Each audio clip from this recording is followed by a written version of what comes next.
নমস্কার বন্ধুরা, এক চিমটে লবণে তোমাদের সকলকে স্বাগতম জানাই। তা তোমরা সবাই কেমন আছো বন্ধুরা? আশা করি ভালোই আছো।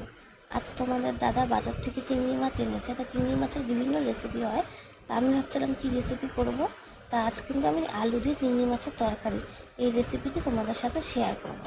এর জন্য কিন্তু আমি প্রথমে চিংড়ি মাছগুলো ভালোভাবে ধুয়ে পরিষ্কার করে নিয়েছি, আলু কেটে নিয়েছি ও গোটা গরম মশলা কিন্তু আমি মিক্সিতে আগে প্রথমে একটু বেটে নিয়েছি। এরপর এর সাথেই ধনিয়া, গোটা জিরে, আদা ও লঙ্কা দিয়ে ও হলুদ দিয়ে কিন্তু ভালোভাবে পেস্ট করে নেব। তা বন্ধুরা, আমার রান্নার ভিডিওগুলি তোমাদের কেমন লাগে আমাকে কিন্তু অবশ্যই কমেন্টে জানিও। আমার ভিডিওগুলি যদি পছন্দ হয় আমাকে কিন্তু অবশ্যই একটু লাইক, শেয়ার ও ফলো, সাবস্ক্রাইব করে দিও। তোমাদের একটু ভালোবাসা পেলে আমি কিন্তু আরও নতুন নতুন ভিডিও দিতে উৎসাহিত হব। বন্ধুরা, আমাকে একটু সাপোর্ট করো।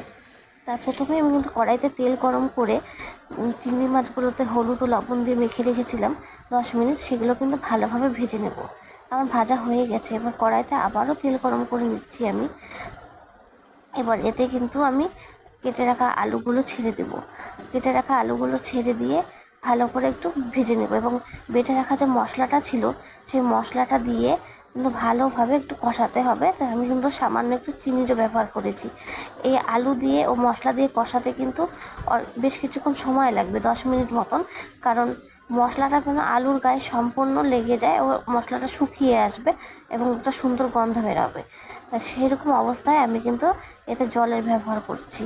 তা আমি একটু ঝোল ঝোল রাখবো, সেজন্য কিন্তু একটু পরিমাণে জল ব্যবহার করেছি। তোমরা যদি একটু শুকনো রাখতে চাও জল কম ব্যবহার করবে। এরপর ভেজে রাখা চিংড়ি মাছগুলো এতে দিয়ে 15 মিনিট মতন ফুটিয়ে নিলেই কিন্তু তৈরি হয়ে যাবে। এটা খেতে কিন্তু খুবই ভালো লাগে। তা হাতের কাছে কিন্তু যে আলু থাকলে এই চিংড়ি মাছের রেসিপিটি চট করেই বানানো যায়। তোমরা বাড়িতে করে দেখো।